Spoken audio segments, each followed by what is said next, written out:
Bonjour! Aujourd'hui, je vais vous préparer la recette qui a fait que j'ai acheté un Thermomix il y a 7 ans de ça. C'est des gougères. Qu'est-ce que c'est? C'est une pâte à choux avec du fromage dedans, donc une pâte à choux salée. Fait que nous allons commencer à cuisiner. Les ingrédients que ça prend dans les gougères que moi j'ai fait, la variante que je fais, ça prend de la farine, du beurre, du fromage parmesan, du bacon, 3 tranches de bacon, des œufs, de l'eau, du sel et du poivre. Fait que ça, c'est pour les ingrédients et on va commencer à cuisiner. On va commencer par mettre le parmesan dans le bol avec le bacon déchiqueté en morceaux, les tranches, que j'aurais dû préalablement couper. Mais ça va faire le job quand même. Un coup, tout est à l'intérieur. On va faire suivant. On remet le couvercle avec son gobelet doseur. Et là, on va l'envoyer 15 secondes à la vitesse 7. On pèse sur suivant. On va vider le tout dans un bol pour le mettre de côté. Regardez, tout est haché à l'intérieur. On va le vider. Même s'il en reste dans le bol, c'est pas grave, parce que ça va venir donner de la saveur à la pâte.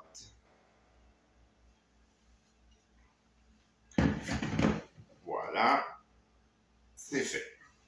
On met ça de côté, on remet le bol sur son socle.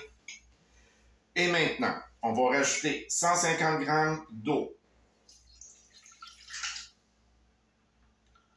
Il y en a un petit peu trop. Il y en a 160. On va en enlever un peu avec une petite cuillère.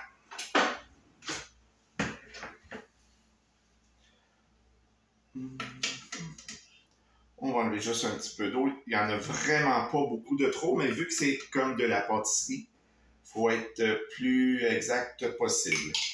Voilà. Après ça, 80 g de beurre coupé en morceaux. Ça, je les ai déjà préalablement pesés.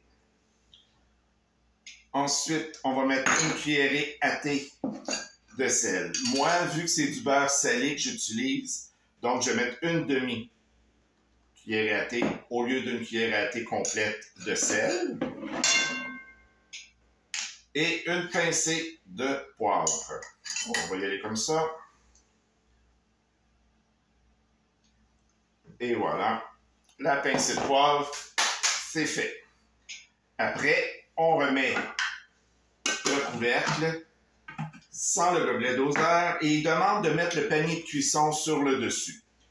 Moi, je ne mets pas le panier de cuisson parce que vu que j'ai un TM6, donc je vais mettre mon anti-éclaboussure. Ce qui fait exactement la même job. Et on en a pour 5 minutes, vitesse 1 à 100 degrés. On arrive à la fin de la première étape. Voilà. Première étape terminée. On fait suivant. Là, il faut que je rajoute les 120 g de farine que j'ai préalablement pesé aussi. Et j'essaie de ne pas en mettre sur le dessus du couteau. Parce que sinon, la farine va rester là. Voilà. Ensuite, on remet le couvercle sans son gobelet doseur. On repart et on tourne jusqu'à la vitesse 4 pendant 20 secondes. Vous savez, la pâte à choux, c'est compliqué à faire, mais pas avec un Thermomix. C'est pour ça d'ailleurs que j'ai acheté cette merveilleuse machine. Quand tu le fais pour la première fois et que tu réussis ta pâte à choux, tout de suite en partant, c'est déjà merveilleux. Voilà, cette étape-là se termine. Et maintenant, on demande de retirer le bol du socle et de le laisser reposer 10 minutes que je vais mettre comme timer sur avec celui du Thermomix. Et c'est parti pour 10 minutes de repos. Bon, il reste moins d'une minute au refroidissement de la pâte. C'est une étape qui est très importante parce que là, on va rajouter des œufs à l'intérieur. Et si on ne veut pas qu'ils cuisent au moment où on les met dedans, il faut que la pâte soit plus froide. Il nous reste encore 40 secondes à attendre pour passer à l'étape suivante. Pendant ce temps-là, vous préchauffez votre four à 270 Celsius, si je ne me trompe pas. Je vais pouvoir le voir quand la minuterie aura terminé son petit décompte. Je vais remettre le bol dans le socle. On va remettre le couvercle. Et ça ne sera pas bien long. Encore 7 secondes et on continue avec la prochaine étape. Et voilà. C'est terminé pour la minuterie. OK. On fait suivant. C'est pas 270, c'est à 200 degrés. J'étais complètement dans les patates. Je vais baisser mon four à 200 degrés. Voilà, c'est fait. OK. Après, on tapisse une plaque d'un papier parchemin, comme ça ici. Moi, je l'ai fait. Et un petit truc, votre plaque, quand vous la tapissez du papier parchemin, vous mouillez votre papier, vous le tordez bien comme il faut, et après, il va prendre exactement la forme que vous voulez qu'il prenne. On remet le bol sur son socle et on insère le couvercle sans le gobelet doseur. Et après, on tourne le sélecteur à la vitesse 5 et en l'entendant passer à l'étape suivante. OK, on y va à la vitesse 5. On ajoute un œuf à tous les 15 secondes.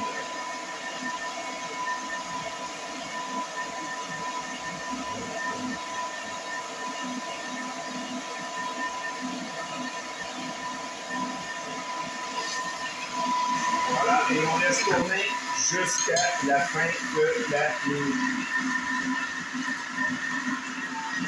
Il reste encore 35 secondes pour que le mélange se fasse.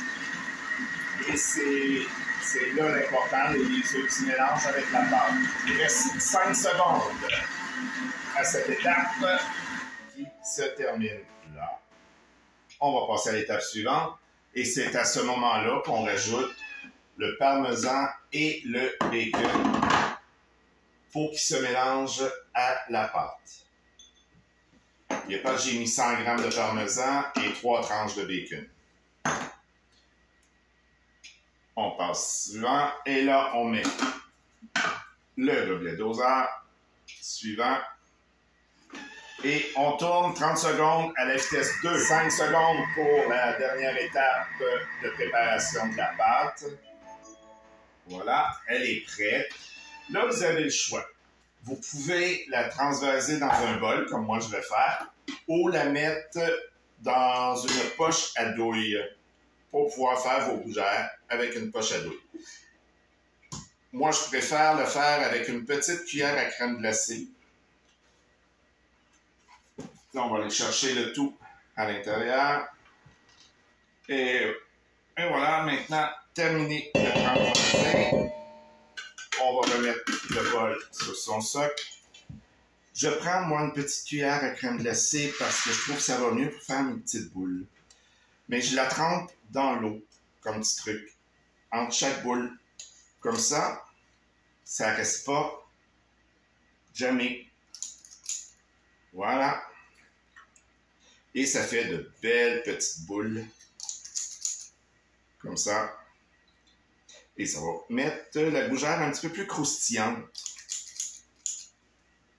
Maintenant, on envoie la plaque au four pour 20 minutes.